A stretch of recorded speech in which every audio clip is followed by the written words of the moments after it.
آج تک کسی نے یہ دعویٰ نہیں کیا، میرے نبی نے دعویٰ کیا میرے پیچھے آؤ دنیا اور آخرت کی عزت پاؤ۔ ایک بدو آیا، کہنے لگا اے محمد، آپ نے کہا لبیک۔ اب بدتمیزی کے جواب ہمیشہ محبت سے دیتے تھے، آپ نے کہا لبیک۔ کہنے لگا 3 باتیں سمجھ میں نہیں آتی تمہاری۔ آپ نے کہا کیا؟ کہ تم کہتے ہو ہم باپ دادے کا دین چھوڑ کر تیرے دین پر آئیں گے، ہم کیوں چھوڑیں گے؟ اچھا، اور کہ تم کہتے ہو روم فتح ہو جائے گا، ایران فتح ہو جائے گا، اتنے بڑے بادشاہ تیرے فقیر بندے کیسے فتح کریں گے؟ اچھا، تیسری کہ تم کہتے ہو مر کے مٹی ہو کر پھر زندہ کیے جائیں گے، کون زندہ ہوا ہے آج تک؟ کوئی پیو دادا ساڈا اٹھی تے قبریں سارے موئے پہ کتھوں آ گئے؟ آپ مسکرائے، آپ نے کہا لعلک تطول بک الحیا، انشاءاللہ تیری زندگی لمبی ہوگی تو دیکھے گا سارا عرب میرا کلمہ پڑھے گا، ایران اور روم بھی ٹوٹ کے آئے گا، اور باقی رہے گی تیسری بات مر کے اٹھنے والی، تو اس دن تیرا ہاتھ پکڑ کے تجھے بتاؤں گا۔ تیسری گل پوری ہوئی کہ نہیں ہوئی؟ وہ کہنے لگا میں نہ مانوں، بڑا کوئی تکڑا ہے، واپس ہی ٹر گیا۔ جب مکہ فتح ہوا، عرب مسلمان ہو گئے، کہنے لگے ایک غلطی ہو گئی۔ حضرت عمر کے زمانے میں ایران بھی فتح ہو گیا اور روم بھی فتح ہو گیا، کہنے لگے دوئی بھی ہوگی کہ دیں تری ہو ہی نہ جاوے، بھلیا کلمہ پڑھ لے۔ تو اس نے کلمہ پڑھا اور ہجرت کر کے مدینے آ گیا اور زندگی مدینے گزاری۔ حضرت عمر جب وہ آتا ان کی مجلس میں، حضرت عمر اس کو فل پروٹوکول دیتے، تو صحابہ حیران ہوتے، ایک بدو کے لیے عمر جیسا بندہ پروٹوکول کیوں دیتا ہے؟ تو ایک دن انہوں نے فرمایا میں تمہیں بتاؤں میں سے کیوں پروٹوکول دیتا ہوں؟ میں اس مجلس میں تھا جس میں یہ آیا تھا، اور اللہ کے نبی نے اسے فرمایا تھا قیامت کے دن تیرا ہاتھ پکڑ کے تجھے یاد دلاؤں گا کہ موت کے بعد زندگی ہے کہ نہیں، اور قیامت کے دن جس کا ہاتھ میرے نبی نے پکڑ لیا جنت میں پہنچانے سے پہلے کبھی نہیں چھوڑیں گے۔ لہٰذا یہ بڑا خصوصی آدمی ہے، اس کو میرے نبی نے پکڑ کے جنت میں پہنچانا ہے۔ میرے بھائی بہنوں، میں یہ کہنے آیا ہوں اپنے ہاتھ چھڑا کر نبی کے ہاتھوں میں دے دو۔ میرے نبی ایک خوبصورت زندگی لے کر آئے جس میں کچھ حصہ عبادات، مختصر عبادات ہیں، نماز 5 وقت ہے، باقی کچھ نہیں، روزہ سال کے بعد ہے، وہ ابھی آ رہا ہے۔ میرے نبی پہ 9 رمضان آئے، 9 میرے نبی پر 9 رمضان آئے۔ مدینہ جانے کے بعد ہجرت کے دوسرے سال شعبان کی 2 تاریخ کو پیر کے دن روزے کا فرض ہونا نازل ہوا، اور میرے نبی ستمبر میں پہنچے ہیں مدینہ منورہ، اور رمضان یوں پیچھے جا رہا ہے، ستمبر سے اگست میں آیا ہے، اگست سے جولائی میں آیا ہے، اور جولائی سے جون میں آیا ہے، اور میرے نبی اللہ کے پاس چلے گئے۔ سارا رمضان میرے نبی نے گرمی کا گزارا، 9 رمضان سارے گرمی کے روزے، اور میرے نبی کی سحری ہوتی تھی 2 کھجور اور 1 گلاس پانی پر روزہ رکھتے تھے عام طور پر، کبھی کبھی کھانے کو بھی مل جاتا تھا، لیکن 2-3 کھجوریں اور 1 گلاس پانی، اس پر میرے نبی نے 9 رمضان گزارے، اعتکاف کر کے دکھایا، پورا مہینہ 20 دن 10 دن، پھر ساری زندگی 10 دن کا اعتکاف فرمایا شب قدر کی تلاش میں، اور امت کو خوشخبری سنائی۔ رمضان آ رہا ہے تو میں تھوڑی سی تفصیل بتا دوں۔ میرے نبی منبر پر آئے، کہنے لگے ماذا یستقبلکم وماذا تستقبلون، وہ کون آ رہا ہے؟ صحابہ وہ کون آ رہا ہے؟ پھر ہم نے کہا وہ کون آ رہا ہے؟ حضرت عمر کھڑے ہو گئے، یا رسول اللہ اوحی نزل، کیا کوئی وحی آ گئی؟ کہا نہ۔ کیا کوئی دشمن آ گیا؟ نہیں۔ تو پھر کون آ رہا ہے؟ آپ نے کہا رمضان آ رہا ہے، رمضان آ رہا ہے۔ جنت کے دروازے کھل گئے، جہنم کے دروازے بند ہو گئے، رات کی تراویح کی نماز ملی۔ آپ کا رمضان آج کل بڑا اوکھا ہوگا لیکن اجر بھی بڑا ہوگا۔ میں نے ایک دن پہلے واپسی رکھی بھی، 18 گھنٹے کون ہی تھے بکھا رہے آپ تو پھنسے ہوئے، میں تو نہ پھنسوں، تو اس کا اجر بھی اس کے مطابق ہوگا، اجر بھی اس کے مطابق ہوگا۔ تو میرے نبی کا سارا رمضان گرمیوں میں گزرا ہے، گرمیوں میں گزرا ہے، اور آپ نے 3 دن تراویح کی نماز پڑھائی۔ پہلے کسی امت پہ تراویح نہیں آئی، ہماری امت، اس امت پہ تراویح کی نماز آئی۔ پہلی امت کا روزہ مشکل تو ہمیں ایک آسانی ملی، قیس بن سرمہ، پہلی امت کا روزہ 24 گھنٹے 24 گھنٹے 24 گھنٹے، جب ہمارے اوپر رمضان آیا 24 گھنٹے، پہلا روزہ دوسرا روزہ۔ قیس بن سرمہ ایک صحابی ہیں، اونٹ چرانے والے، اگلا روزہ کیسے شروع ہوتا تھا؟ سورج ڈوبنے کے بعد آنکھ لگ گئی، روزہ شروع ہو گیا، روزہ شروع ہو گیا، جب تک جاگ رہے ہو کھاتے رہو، آنکھ لگی روزہ شروع ہو۔ یہ گھر آئے، کہنے لگے بیوی سے کوئی افطاری ہے؟ کہنے لگے ویلے بیٹھے ہیں، کیسا کوئی نہیں۔ پھر کہنے لگے تو اتنا تھک کے آیا ہے تو چلو میں تیرے لیے کچھ انتظام کر کے لاتی ہوں۔ اب یہ تھکے ہوئے آئے تھے، یہ لیٹے اور آنکھ لگ گئی، سورج ڈوب گیا، بیگم کو آنے میں دیر ہو گئی۔ جب وہ آئی دیکھا تو سوئے ہوئے، کہا لگتا ہے ابن سرمہ، ارے سرمہ کے بیٹے تیرا تو کم ہو گیا۔ ان کی آنکھ کھلی، کیا ہوا؟ کہ اگلا روزہ شروع ہو گیا۔ تو ظہر کی نماز میں آئے مسجد میں تو بے ہوش ہو کے گر گئے۔ تو اللہ کے نبی نے پوچھا اس کو کیا ہوا؟ کہ یا رسول اللہ یہ سحری کے بغیر روزہ شروع کر دیا۔ تو میرے نبی کا دل ایک دم مٹھی میں آیا، تو میرے اللہ نے قرآن اتارا، چل میرے حبیب آپ کو رنجیدہ نہیں دیکھ سکتا، آپ کی امت کو اجازت ہے، سحری تک کھاؤ، کلوا واشربوا حتی یتبین لکم الخیط الابیض من الخیط الاسود من الفجر ثم اتموا الصیام الی اللیل۔ رات کو آسانی کر دی، کھاؤ پیو۔ پہلے جب روزہ شروع ہوا تو ہر شے حرام ہوگی، بیوی بھی حرام ہوگی، خامد بھی حرام ہوگا، ہر شے حرام ہوگی۔ ایک دو واقعات اس طرح اوپر نیچے آئے کہ میرے رب نے سارا نظام بدل دیا۔ ایک اور بدو آ گیا، یا رسول اللہ میں تو مارا گیا۔ آپ نے کہا کیا ہوا؟ کہ میں روزے کی حالت میں بیوی کے پاس چلا گیا۔ آپ نے کہا اچھا تو غلام آزاد کر۔ کہ میں غریب بندہ کہاں سے غلام آزاد کروں؟ آپ نے کہا تو پھر 60 مسکینوں کو روٹی کھلا۔ کہنے لگا میں آپ مسکین ہوں، میں کتوں روٹی کھواؤں؟ آپ نے کہا اچھا پھر 60 روزے رکھ۔ کہنے لگا ایک روزے آئے کم کیتا 60 روزے کی تھوک، ایک روزے میں یہ چاند چڑھایا، 60 روزوں میں کیا کروں گا؟ تو آپ بڑا ہنسے۔ آپ نے کہا اچھا بہ جا۔ تھوڑی دیر گزری تو ایک صحابی آئے، یا رسول اللہ یہ صدقے کی کھجوریں ہیں۔ تو آپ نے او بھائی کتنے ہیں؟ جو بیٹھا چورے آ، یہ لے جا اور مدینے کے 60 غریبوں کو دے دے۔ وہ کہنے لگا یا رسول اللہ اللہ کی قسم مدینے میں مجھ سے بڑا غریب کوئی نہیں، تسی نہیں کرو، میرا جرمانہ میں ہی حلال کرو۔ تو آپ اتنا ہنسے کہ یہ دانت نظر آنے، یہ داڑے نظر آئے، اتنا ہنسے یہاں تک آخری دانت نظر آنے لگے۔ آپ نے کہا اچھا بھائی تیرا جرمانہ تینوں ہی حلال کیتا، پر اور کسی واسطے نہیں، صرف تیرے واسطے۔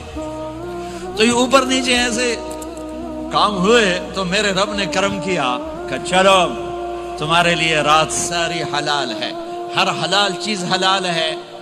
سحری کے بعد ختم۔ تو روزہ کھانے کا ٹائم تبدیل کیا، ایک نماز کا اضافہ کیا، تراویح، وہ چونکہ مشکل ہوتی ہے تو اللہ نے اجر بڑھا دیا۔ میرے نبی نے خوشخبری سنائی، میری بات دھیان سے سننا، رمضان آنے والا ہے، تراویح آنے والی، تراویح کے ہر سجدے پر 1500 نیکی، 1500 نیکی۔ یہاں کی سب سے بڑی مسجد کون سی ہے؟ جامع اسلامیہ حسنہ کی مسجد والے 1500 نیکی آپ کو سمجھ میں نہیں آئے گی۔ ایک چھوٹا سا اشتہار لگا دیں، جو ہماری مسجد میں تراویح پڑے گا اس کو $15 ملیں گے، ہر سجدے پہ $15۔ اگلے دن تسی دادیاں نہیں بھی چاہ کے لے جاؤ، تو دادیاں تے تہاڈی لڑائی شروع ہو جاؤ، اما تو میرے نال ٹر، دادی تو میرے نال ٹر۔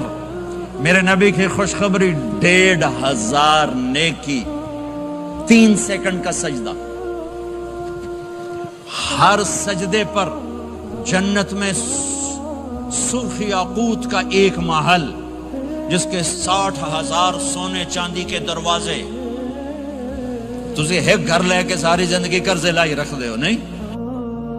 ایک سجدے پر، ایک سجدے پر، ایک سجدے پر جنت میں اتنا بڑا گھر کہ 60,000 سونے چاندی کے دروازے، ہر سجدے پر جنت میں ایک درخت سونے چاندی کا جس کا نیچے 100 سال گھوڑا دوڑ سکے، ایک روزہ، ایک روزہ۔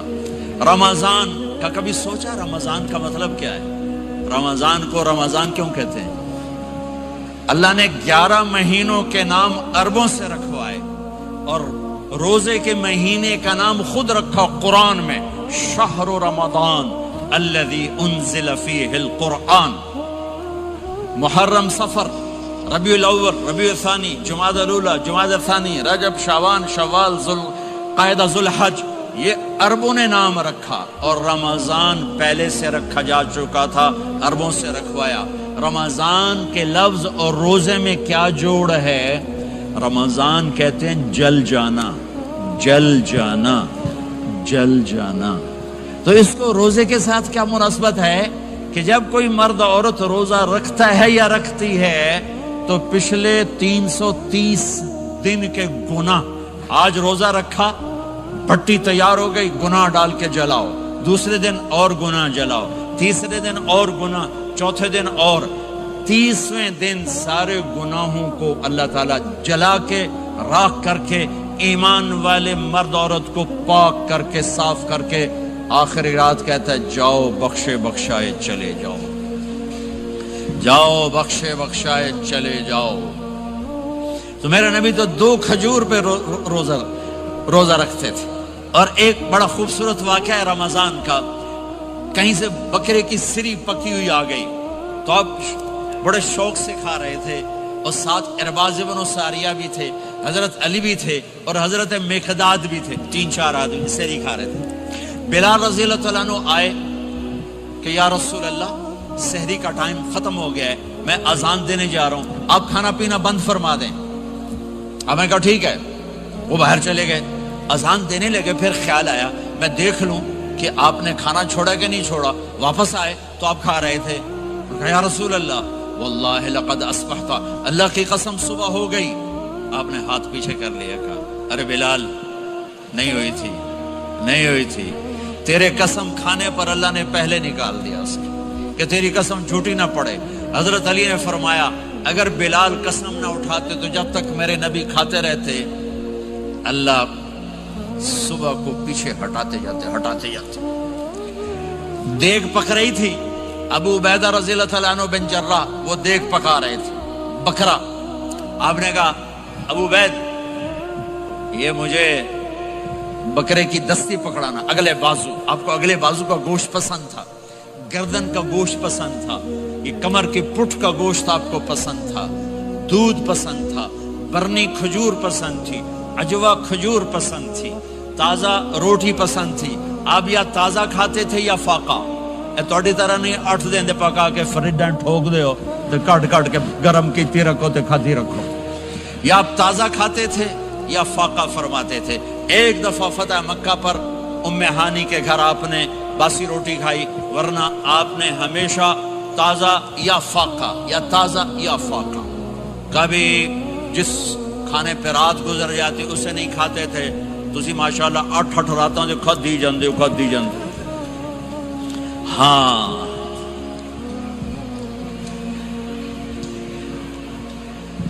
تو کہنے لگے عبید یہ دستی پکڑانا، تو انہوں نے ایسے بکرے کا بازو نکال کے پورا آپ نے یوں پکڑا، نوچ کے پھینکا، کہ دستی پکڑانا، آپ نے انہوں نے یوں نکالا ڈوئی سر، آپ نے پکڑا، کھایا، کہا مجھے بکرے کا بازو دستی پکڑانا۔ کہا یا رسول اللہ بکرے کی 2 ہی ہوتی ہیں۔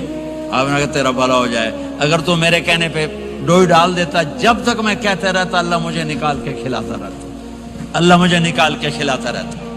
اللہ نے رمضان بھیجا ہوا ہے، رمضان آ رہا ہے، اللہ کی رحمتوں کا جنت کے دروازے کھل گئے، جہنم کے دروازے بند ہو گئے، ایک دوسرے کو معاف کر دو، روزے کی حفاظت کرو۔ آپ بہت سے بہن بھائی آئے بیٹھے ہو، لڑے ہوئے ہوگے، ناراض ہو گئے، میاں بیوی لڑے ہوئے ہوں گے، بھائی بہنیں لڑی ہوں گی، رمضان آ رہا ہے، تیاری کرو۔ جیسے حج پر جانے سے پہلے معافی مانگتے ہو، رمضان سے پہلے بھی ایک دوسرے سے معافی مانگو، ایک دوسرے کو معاف کرو، ایک دوسرے کو درگزر کرو، خود جا کے معافی مانگ لو، اللہ آپ کا مقام اونچا کر دے گا، مرتبہ اونچا کر دے گا۔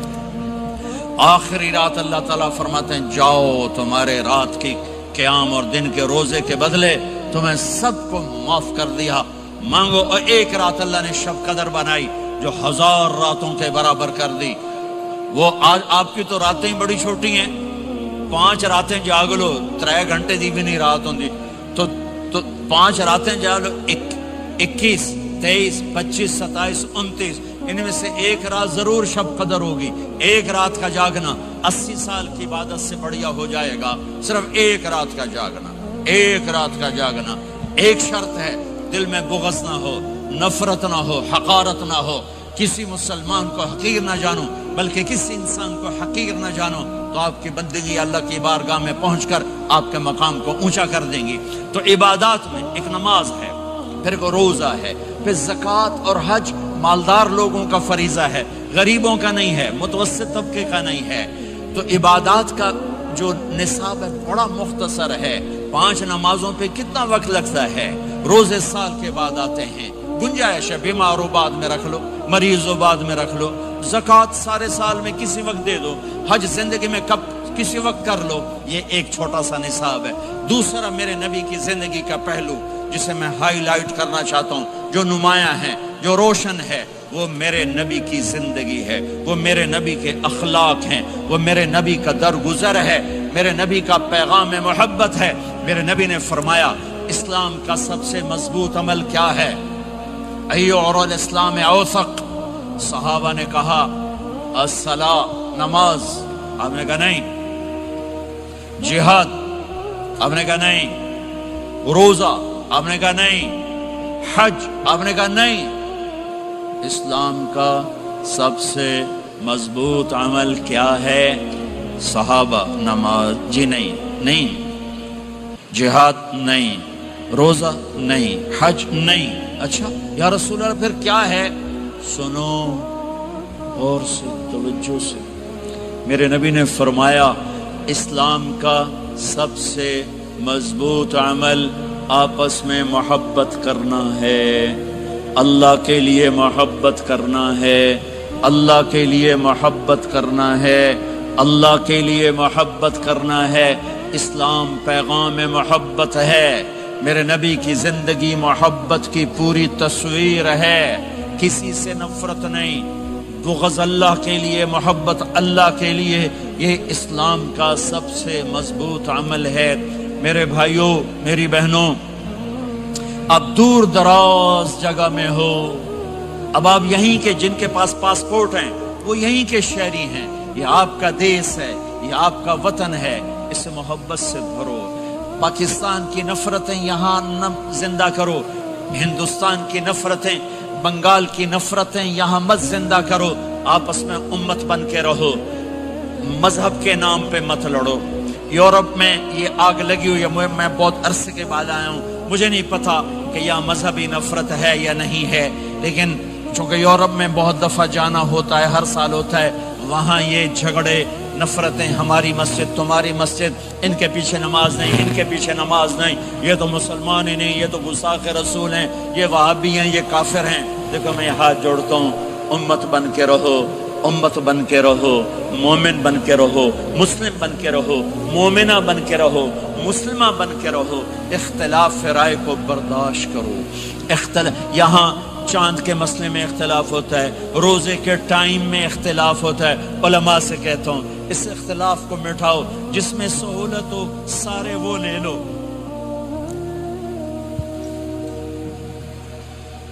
امت میں تفریق نہ پیدا کرو، یہ علماء کے سامنے ہاتھ جوڑتا ہوں، جس میں امت کو زیادہ سہولت ہو۔ ما خیر بین امرین الا اختار ایسرہما، 2 کام جب میرے نبی کے سامنے ہوتے تھے، جو مشکل ہوتا تھا چھوڑ دیتے تھے، جو آسان ہوتا تھا لے لیتے تھے۔ تو میرے بھائی بہنوں، یہ مذہب کی نفرت پاکستان میں، بنگلہ دیش میں اور انڈیا میں آگ لگی ہوئی ہے۔ امت بن کے رہو، امت بن کے رہو۔ اگر آپ اور میرا مسائل میں اختلاف ہے تو یہ ہماری محبت کو نہ ختم کرے، ہمارے تعلق کو نہ ختم کرے، ہماری نفرتیں نہ پیدا ہوں۔ اختلاف رائے شروع سے تھا، آج بھی ہے، آئندہ بھی رہے گا، لیکن اللہ کے واسطے، اللہ کے واسطے اللہ کے واسطے اس کو محبت میں بدلو، اس سے محبت میں بدلو، اس سے محبت میں بدلو۔ اختلاف رائے کو برداشت کرو، مذہب کے نام کی نفرت کو ہوا نہ دو، ہوا نہ دو، اس کو ٹھنڈا کرو، اس پر پانی ڈالو، اسے بھڑکاؤ نہیں، اس پر پانی ڈالو۔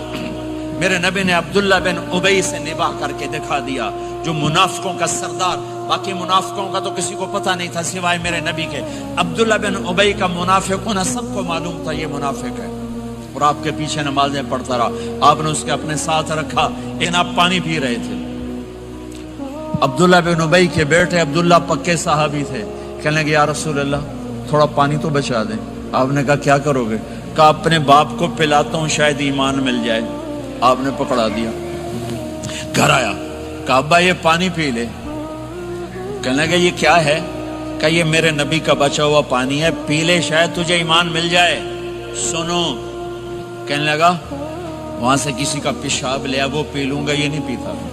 کسی کا پیشاب لیا وہ پی لوں گا، یہ نہیں پیتا۔ وہ واپس جا کر کہنے لگے یا رسول اللہ اجازت ہے میں اس کا سر اڑا دوں؟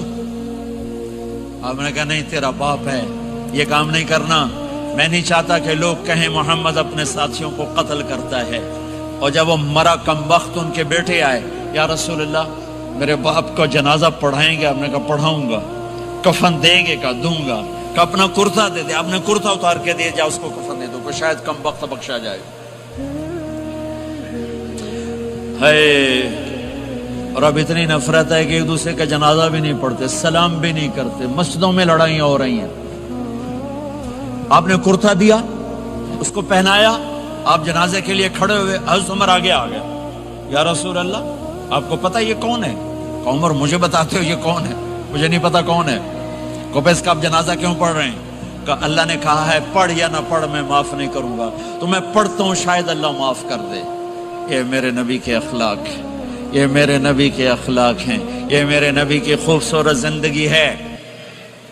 آپ نے جنازہ پڑھا دیا، پھر اس کے دفن میں شریک ہوئے۔ آپ پیچھے پہنچے تو وہ قبر میں اتار دیا تھا، کہ باہر نکالو۔ قبر سے باہر نکال کے اپنے لعاب تھوک کو منہ سے نکال کر اس کے منہ میں ڈالا کہ شاید اس کی بخشش ہو جائے۔ اس کو دیکھ کر 100 منافقوں نے کلمہ پڑھا کہ اتنا بڑا خلق صرف نبی کا ہی ہو سکتا ہے۔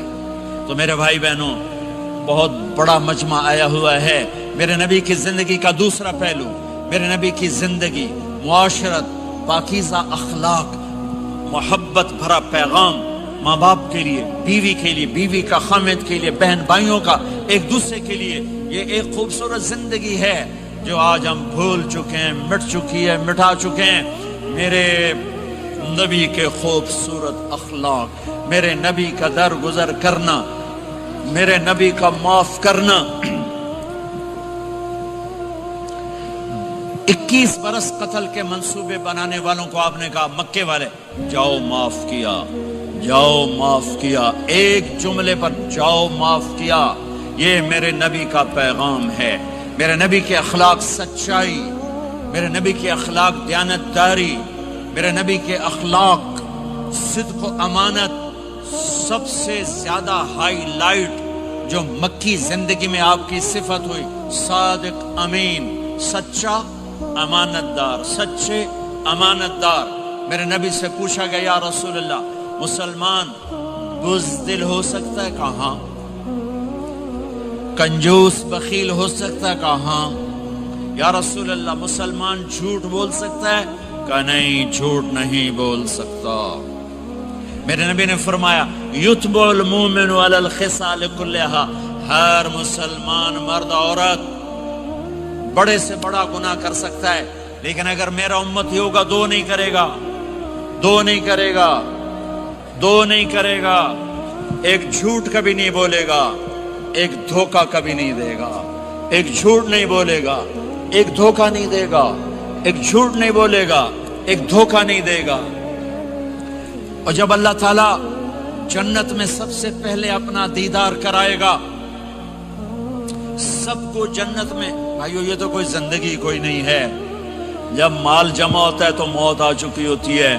اب لوگ یہاں ہجرت کر کے آئے، بنتے بنتے کچھ بنے، تو موت دستک دینے لگی، گھٹنے درد کرنے لگے، آنکھوں پہ چشمے چڑھ گئے، سوٹیاں ہاتھ میں آ گئیں۔ جب مال سے نفع اٹھانے کا وقت آیا تو موت سر پہ آ گئی۔ یہاں کے ہر انسان اس مشکل میں گرفتار ہے، جب اپنی دنیا سے کمانے کا، حاصل کرنے کا وقت آتا ہے تو موت دستک دے رہی ہوتی ہے، اور موت تھوڑا پیچھے ہٹ جائے تو بڑھاپا تنگ کرنے آ جاتا ہے، بیماریاں تنگ کرنے آ جاتی ہیں، پریشانیاں سر پہ آ جاتی ہیں۔ موت کے بعد اگر اللہ راضی ہو گیا تو جنت کی زندگی شروع ہونے والی ہے، جنت کی زندگی شروع ہونے والی ہے، جس میں اللہ تعالیٰ سب سے پہلا جو ویلکم کرے گا جنت والوں کو، وہ یہ نہیں کہے گا میرے ایمان والے آ گئے، تہجد والے آ گئے، نمازی آ گئے۔ پوری تفصیل سنو۔ اللہ تعالیٰ جب جنت میں بٹھا دے گا، جنتی مرد، جنتی عورت۔ ہمارے ابا اور اماں کا قد کتنا تھا کچھ پتہ ہے؟ 130 فٹ۔ کتنا بھائی؟ 130 فٹ۔ یہ تو آپ نے سنا ہے کہ یوسف علیہ السلام سب سے خوبصورت تھے، سنا ہے نا؟ یہ بہت کم مرد عورتوں کو پتا ہوگا کہ عورتوں میں سب سے خوبصورت کون تھا؟ وہ حضرت حوا، حضرت حوا، حضرت حوا۔ 130 فٹ کی اماں تھی، 130 فٹ کے ابا تھے۔ پھر ٹائم کے ساتھ گزرتے گزرتے ہم چھوٹے ہوتے ہوتے ہوتے ہوتے ہوتے ہوتے یہاں تک آ گئے، آگے چل کے اور نیچے ہو جائیں گے۔ جنت میں یہ قد واپس اللہ دے دے گا۔ جو ہمارے ملک کا کلچر جنہیں یاد ہے انہیں یاد ہوگا، ایک قوم ہوتی ہے مراسی، پتا ہے نا؟ مراسی سنا؟ بڑی نازک قوم ہوتی، صرف زبان کی روٹی کھاتے ہیں، کم کو نہیں کرتے۔ تو زمیندار نے مراسی کے ذمہ لگا، یہ میرا گھوڑا ہے، اس کی مالش کر۔ وہ گھوڑے کی مالش مشکل کام ہے، وہ شروع ہو گیا۔ جب زمیندار گھر گیا وہ سو گیا، وہ سویا تو چور گھوڑا کھول کے لے گئے۔ جب صبح اس کی آنکھ کھلی تو گھوڑا غائب تھا، تو اس نے کہا ابھی مارے گئے، آج میری خیر نہیں۔ وہ گھر گیا، خرگوش لا کے باندھ کے مالش شروع کر دی۔ جب تھوڑی دیر بعد زمیندار باہر نکلا، اس نے کہا میرا گھوڑا کی دیکھے جی آئے کھلوتا ہے۔ اس نے کہا تیرا ستیہ ناس ہوئے، گھوڑا ہے تو خرگوش ہے، صحیح گھوڑا ہے، ساری رات مالش کی تھی تو گھس گھس گھس گھس گھس گھس گھس اے آ کھلوتا۔ ہمارے اماں ابا تھے 130 فٹ، میسج آف ٹائم، گستے گستے گستے یہ ہمارے قد آ گئے۔ جنت میں پھر اللہ واپس کرے گا 130 فٹ۔ ایک عرب نوجوان کہنے لگا اتنے قد کی کیا ضرورت ہے، ہمیں اتنا ہی کافی ہے۔ میں نے کہا تو یہ پتہ ہے جنت کی کھجور کتنی لمبی ہے؟ کھجور درخت نہیں، پھل دانا کا نہیں۔ میں نے کہا جنت کی کھجور 25 فٹ لمبی ہے، دانا 25 فٹ کا ایک دانا ہے۔ وَتَمْرَتُهَا 12 ذِرَاعًا، تو ہے 5 فٹ، تو کھجور کے نیچے سے گزرا، اوپر سے ایک دانہ تیرے سر کے اوپر گرا، تو تا وچے مر جاؤنا۔ پھر مسورات سے معذرت کے ساتھ، جنت کی حور کا قد ہے 130 فٹ اور تو گیا 5 فٹ، وہ تو تجھے جیب میں ہی ڈال لے گی۔ پھر پوچھے میرا ہسبینڈ کدھر گیا ہے؟ اور وہ جو لباس پہنتی ہے، لباس وہ 3 میل کے ریڈیس میں گھومتا ہے، 3 میل، 3 مائل کے ریڈیس میں اس کا لباس گھومتا ہے۔ کسی ایک بو جج پا کے انہیں بھول جاؤنی کہ ہسبینڈ گیا کی دے۔ لہٰذا تمہیں بھی 130 فٹ کرے گا، ان کو بھی 130 فٹ کرے گا، اور وہ جنت کی لڑکیاں تو پہلے 130 فٹ ہیں۔ ام سلمہ نے پوچھا یا رسول اللہ، جنت کی عورت کا درجہ بڑا ہے یا ایمان والی عورت کا؟ آپ نے کہا ایمان والی عورت کا۔ کہا وہ کیوں؟ کہا بصلاتہن وصیامہن وعبادتہن، جنت کی عورت نماز نہیں پڑھتی، ایمان والی عورت نماز پڑھتی ہے۔ جنت کی عورت روزہ نہیں رکھتی، ایمان والی عورت روزہ رکھتی ہے۔ جنت کی عورت عبادت نہیں کرتی، ایمان والی عورت عبادت کرتی ہے۔ اس کے بدلے میں اللہ تعالیٰ ان کو جنت کی عورتوں سے عالی مقام نصیب فرمائے گا، اور ایمان والی عورت جنت کی عورت سے